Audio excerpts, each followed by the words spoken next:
चुनाव पे बैठे हो यहाँ पे। अभी तक अपने बीच में शासन के जो भी बड़े अधिकारी है वो अभी तक अपने बीच में नहीं आए, और यहाँ तक अपने यहाँ के जनप्रतिनिधि भी नहीं आए अपने बीच में। अपनी समस्या है बेड़ादर से महाद्वारा से इस मुख्य सड़क की अपने हालत इतनी गंभीर है कि बड़ी गाड़ियां ले जाने में बहुत दिक्कत हो रही है। और दूसरी समस्या है लाइट नहीं है अपने आंबा में और मानसी में। तो ये समस्या है, गांव में एक भी घर में लाइट नहीं है तो उस घर में लोग कैसे रहते होंगे। उसके बाद अपनी समस्या है कि अपने यहाँ नेटवर्क नहीं आता है, और लोग बोलते हैं कि आप अंगूठा लगाओ और रोजगार में काम करो। भाई अब वहाँ नेटवर्क ही नहीं आता है तो फिंगर कैसे काम करेगा। सरकार ने ऐसी योजना निकाल दी, पर वहाँ पे उस सुविधा क्या है, वहाँ पे धरातल पे क्या काम हो रहा है उसका उनको पता ही नहीं है भाई। और इन सभी चीजों का जिम्मेदार कौन है। अपन भाई यहाँ आके बैठे हैं, अपन प्रशासन से भिड़ रहे हैं, तो उनका सबका जिम्मेदार कौन है। अपन लोगों ने अब तक क्या किया, अपन लोगों ने वोट दिया कि नहीं दिया। अपन ने वोट दिया। जो लोग अपने बीच में आए अपन ने कभी सेलेक्ट किया नहीं भाई। आपने लोगों ने तय किया कि भाई हमारा ये आदमी उम्मीदवार होगा, कुछ भी होगा, तय किया नहीं किया ना आप लोगों ने। ऊपर से किसी ने भी अपन को बोला हाँ ये उम्मीदवार है, उसको अपन ने वोट दिया है।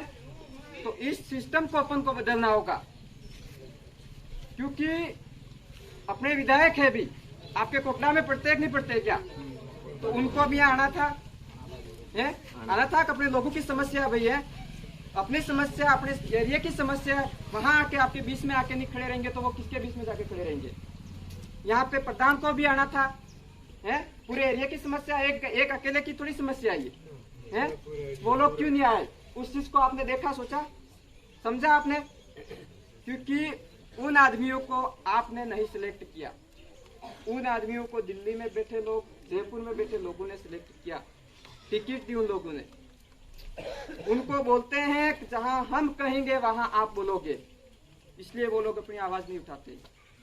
देख लो डैम का कितना बड़ा मामला उठ रहा है, डैम के लिए किसने कोई आवाज उठाई है। राजू भाई ने वहां से कितनी मेहनत कर रहे हैं, कोई आवाज नहीं उठाता है। क्यों नहीं उठाता है। इस सिस्टम को बदलना होगा। अपने सरपंच हो, विधायक हो, सांसद हो, पंचायत समिति सदस्य हो, जब तक आप लोग मिलकर तय नहीं करोगे हमारा ये सरपंच होगा, ये सदस्य होगा, ये विधायक होगा, तब तक अपने साथ इसे शोषण होगा। अपने गरीब आदिवासियों को दबाएंगे ऐसे ये लोग, जमीनें ले लेंगे और रास्ते भी नहीं मिलेंगे तो भी। अपने हालत देखो, स्कूलों में देखो, कोई बिड़ादरिया सरपंच अपने साथ में बैठे सीनियर स्कूल में और उसमें स्टाफ ही नहीं है, तो अपने बच्चे पढ़ेंगे कहाँ पढ़ेंगे बताओ। और स्कूल होती है तो स्कूल में बैठने की जगह नहीं मिलती है, जगह ही नहीं है, स्टाफ ही नहीं है, तो फिर अपने शिक्षा कैसे होगी। और इस क्षेत्र में खासकर शिक्षा की बहुत बड़ी कमी है। अपने पास जानकारी नहीं होगी, शिक्षा नहीं होगी, तो अपन किसी प्रशासनिक अधिकारी के सामने कैसे डिबेट करेंगे। वो लोग तो वही बातों में उलझा के अपन को समझा देंगे। तो इन सभी चीजों के लिए जब तक अपना जनप्रतिनिधि अगर शासन में नहीं जाएगा तब तक अपने साथ ऐसे होगा। तो इसलिए हम कह रहे हैं कि आदिवासी परिवार ने एक व्यवस्था बनाई है, भी उस व्यवस्था पे आप काम करते हो तो इस तरह अपन को धरने करने की जरूरत नहीं पड़ेगी। उस व्यवस्था में है सिलेक्शन भी हम करेंगे, निर्देशन भी हम करेंगे, नियंत्रण भी हम हमारे नियंत्रण में रहेगा। जैसे आप एक सरपंच का चुनाव कर रहे हो, मान लेते हैं अभी मुकेश जी सरपंच है, पूरे गांव की कमेटी बैठेगी और वो लोग तय करेंगे कि हमारे सरपंच का उम्मीदवार मुकेश जी होंगे, तो मुकेश जी वो काम करेंगे जो गांव की कमेटी कहेगी। करेंगे कि नहीं करेंगे आप बताओ। और मुकेश जी उनकी मर्जी से खड़े होंगे और आपके बीच में आएंगे वोट दो, और आपने वोट दे दिए तो मुकेश जी क्या आपका काम करेंगे? आपने भी उनको सिलेक्ट नहीं किया।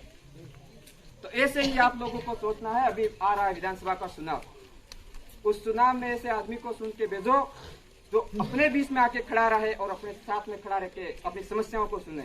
और आप लोग तय करोगे कि हमारा ये आदमी विधानसभा में जाना चाहिए। हम अकेले आपके लिए नहीं बोल रहे हैं, अपने 3 ब्लॉक है, फ्लासिया, कोटला, चाड़ोल। हम आपके बीच में फ्लासिया से आए, क्यों आए? हमें दर्द है कि हमारे आदिवासी लोगों के साथ वहाँ समस्या हो रही है, इसलिए हम आपके बीच में आए हैं। बाकी हमारा वहाँ से तेल जला के हमारे आपके बीच में क्यों आए?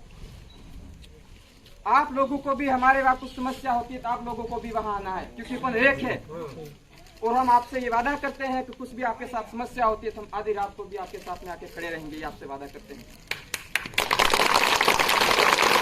क्योंकि ये समस्या अपने यही नहीं है, हर अपने एरिया में देख लो, हर जगह अपने आदिवासी के साथ शोषण हो रहा है। कई जमीन ले रहे हैं, कई डैम बना रहे हैं, कई विस्थापित कर रहे हैं, कई अभ्यारण्य बनाने के नाम पे अपने लोगों को विस्थापित कर रहे हैं। और अपने जो नेता है वो गुलाम बने हुए, कोई बोलते ही नहीं, आवाज ही नहीं उठाते भी। तो इसलिए अपन को परिवर्तन करना है और तीनों ब्लॉकों के लोग मिलकर तय करेंगे कि हमारा आदमी विधायक के लिए उम्मीदवार कौन करेगा और उस आदमी को विधानसभा भेजेंगे। ये अपन को संपन्न कर लेना है। भाई बाबूलाल जी को अपन कितने बार अपन आप लोगों ने विधायक बनाया, आपके कोटा के वो इस एरिया में अगर सड़कों का मामला आप कितने टाइम से उठा रहे हैं अभी हैं? अगर उन लोगों ने वहां एक्शन लिया होता, वहां प्रस्ताव रखा होता तो ये रोड आज तक कंप्लीट होता। स्कूलों की समस्या के बारे में कोई नहीं बात रखता है, अपने हॉस्पिटलों की समस्या के बारे में बात नहीं रखता है। वो लोग समझते हैं इन लोगों से तो वोट लो और चुनाव के टाइम में दारू बटकी साड़ियां जो भी दे दो और वोट दे देंगे। भाई वो जमाने को छोड़ना होगा भाइयों, भी एक होना पड़ेगा, आदिवासी की एकता को कायम करना होगा अपन को। जब तक अपन लोग एक नहीं होंगे, एक हो गए अपन कदम नहीं उठाएंगे, तब तक अपने साथ इसे शोषण होगा। अपने भाइयों को लड़ा रहे भाई, हम किसी पार्टी के विरोधी नहीं है, हम आदिवासी परिवार की विचारधारा पे काम करते हैं, जो सिलेक्शन और नियंत्रण बना है। भाई हम कांग्रेस के विरोधी हैं, बीजेपी के विरोधी है, किसी पार्टी के विरोधी है, पर वो काम ऐसा कर रहे हैं जिसे हमें बोलना पड़ रहा है। क्योंकि ये दोनों संस्थाएं बहुत सालों से, पुराने सालों से काम कर रही है, बहुत वर्षों से काम कर रही है। दोनों एक दूसरे के विरोध में अपने कैंडिडेट उतार रहे, एक तरफ रमेश जी को उतार दिया, एक तरफ मुकेश जी को उतार दिया। दोनों भाई तपड़े हैं, दोनों भाइयों में लड़ाई करवा दी। और अभी हमारे चुनाव में देखो, पंचायती राज चुनाव में अपने प्लासिया में एक हो गए, दोनों एक होकर प्रधान बैठाया।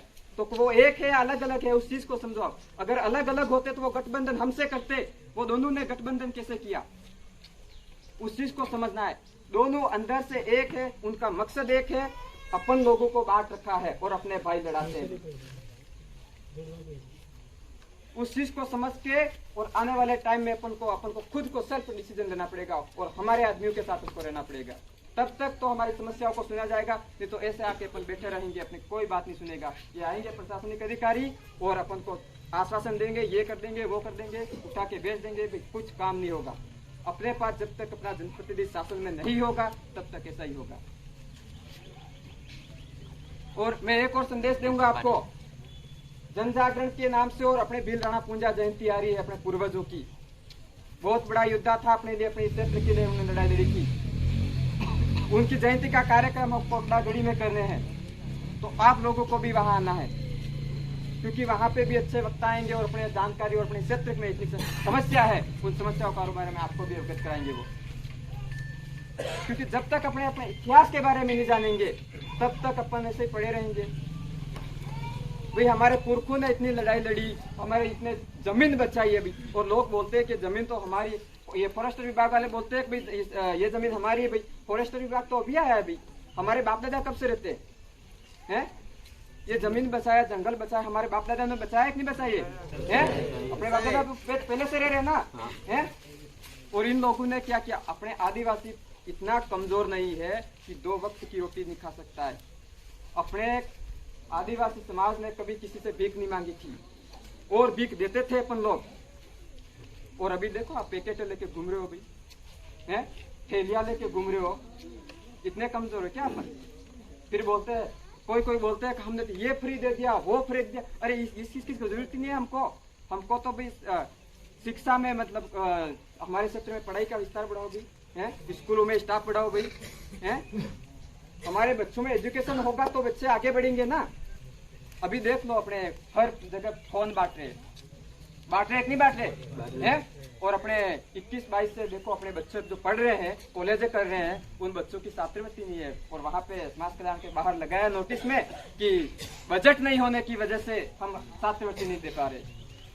तो फोन का बजट कहाँ से आया? अभी फोन दे रहे हो फ्री में, भाई फोन आपको फ्री में दे रहे, आप समझ रहे हो हमको फोन फ्री में दे रहे। उस फोन का करोड़ों रुपए उस कंपनी वालों को दे दिया उन लोगों ने। क्या आपका पैसा है, वो अपना टैक्स का पैसा है, वो पैसा सारा कंपनी को दिया और कंपनी का फायदा, और आपको बोलते हैं हम फ्री में दे रहे। उस फ्री का नुकसान क्या होगा? हमारे क्षेत्र में भी आजकल क्या है, 2-3 भर्तियां हुई, लड़कियां बहुत अच्छे पढ़ाई कर रही है और सिलेक्शन हो रहा है उन लड़कियों का, उन लड़कियों को रोकने का षड्यंत्र है ये, क्योंकि लड़कियों को फोन दे रहे हैं। क्या लड़कियों को जो 8वीं 8वीं 10वीं 12वीं में लड़कियां पढ़ रही है उनको फोन देना जरूरी है? बताओ आप, हैं?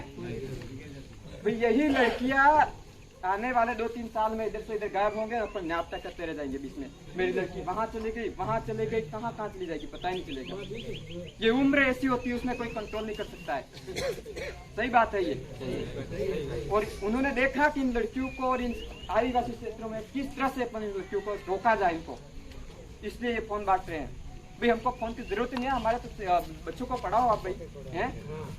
शिक्षा दो ना यार, शिक्षा देंगे आगे जाएंगे नौकरी लगेंगे तो हमारे समाज का नाम रोशन होगा भी। तो बहुत सारी समस्या है जो अब जिसकी अपन को जरूरत ही नहीं है, ऐसी योजना ला के हमारे पे थोपते हैं, और जिस चीज की हमें वास्तविक में जरूरत है धरातल पे, उन चीजों के लिए कोई नहीं बोलता है। तो इसलिए मैं आपसे हम यही आपसे कहने आए हैं और आपके बीच में आए हैं, क्योंकि आप ये धरना अपने जब तक अपनी मांगे नहीं मानते तब तक ये धरना जारी रहेगा। जब तक अपन को निश्चित आश्वासन या फिर अपने को नहीं लगता है कि हमारा ये काम हो सकता है, तब तक यहाँ से नहीं उठेंगे। ये आपको संपर्क लेना है और हम भी आपके बीच में खड़े रहेंगे। और आज ही नहीं, हम कैसी भी परिस्थिति होगी, कुछ भी हो जाए, किसी के साथ भी कुछ भी हो, तो हम आधी रात के बीच में आपके साथ हम खड़े रहेंगे। पूरा बिल प्रदेश और पूरे अपने जितने भी आदिवासी लोग हैं सब एक हो गए हैं, और आपके यहाँ पे कुछ भी होता है पूरा बिल प्रदेश ला के खड़ा कर देंगे, इतना आपको वादा करते हैं आपसे। पर इस अपन को कुछ परिवर्तन करना होगा। जब तक अपन खुद अपने में बदलाव नहीं लाएंगे तब तक कुछ नहीं कर सकते। हम वहां से आके बोल के चले जाएंगे, आप लोग जाके सो जाओगे, कुछ नहीं होगा। इसलिए अपने सगा संबंधी में जगाओ, अपने रिश्तेदार में जगाओ, अपने काका काकी जो भी है उनको जगाओ। और ये बेचारी लड़ी जाके बैठी है, इनके घर पे कितना काम है अभी, है? काम है कि नहीं है अभी? अभी कपास मानता हो तुम, है? कपास बांध रहे अभी, है? अपना काम बिगाड़ के यहाँ पे आए होगा, पर अपनी समस्या और समस्याओं के लिए आया अपन। पर उन गधों को थोड़ी पता आवाज हो बैठे उनको, है? वो तो गुलाम है भाई, है? अपनी समस्या जो अपना आदमी होगा वही समझ सकता है कि इन लोगों की कितनी समस्या होती है। इसलिए सभी साथी एक हो जाओ, टाइम आ गया, और ये अंतिम पीढ़ी की अंतिम लड़ाई है भाई।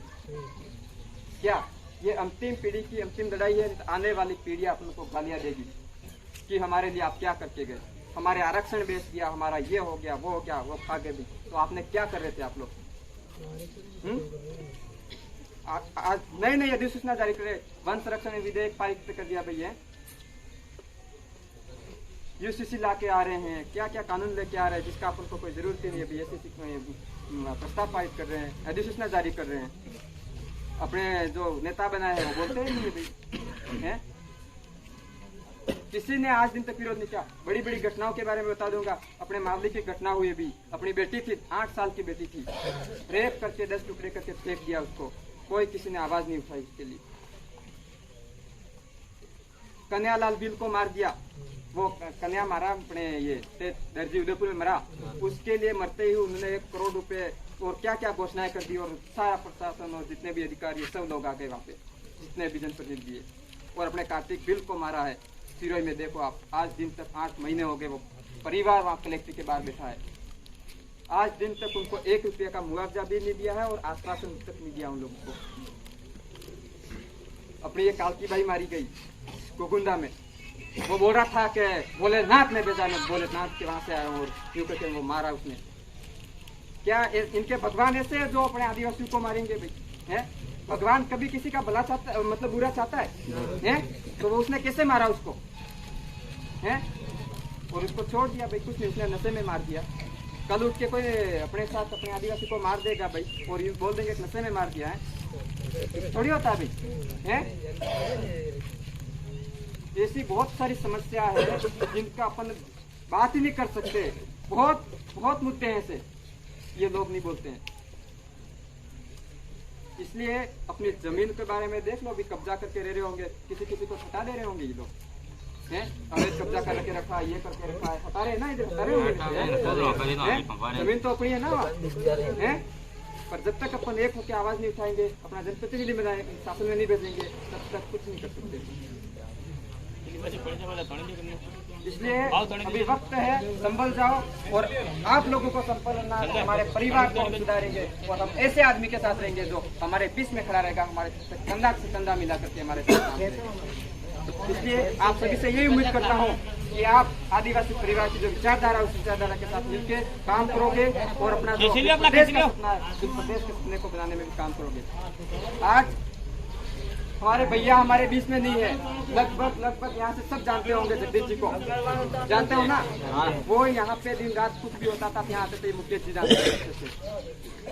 आज वो हमारे बीच में होते तो शायद अभी यहाँ बहुत अधिकारी भी आ गए होते। कुदरत ने चाहा वो हमारे बीच में नहीं है, पर हम आपसे वादा करते हैं जितना काम वो करते थे, जब आपके बीच में आके खड़ा रहते थे वैसे हम आपके बीच में आके खड़े रहेंगे, आपसे वादा करते हैं। बस आप लोगों को भी हमारा साथ देना होगा। आप लोग हमारा साथ नहीं दोगे तो हम भी अकेले कुछ नहीं कर सकते। इसलिए मैं ज्यादा बातें नहीं कह के और अपना जो धरना है उस धरने को सक्सेस बनाने के लिए ये मुकेश जी सरपंच साहब है और ये रमेश जी है और भी अपने यहाँ पे कोई अपने लीडरशिप कर रहे हैं, तो सभी को आप लोगों को इनका साथ देना है और सभी को अनुशासन में और संवैधानिक दायरे में रखे अपन को धरने को करना है। जब तक अपनी मांगे नहीं मानते तब तक अपन यहाँ से नहीं उठेंगे। इसी के साथ ही मैं अपनी वाणी को विराम देता हूँ। सभी साथी को जय जोहार, जय आदिवासी, जय वीर प्रदेश।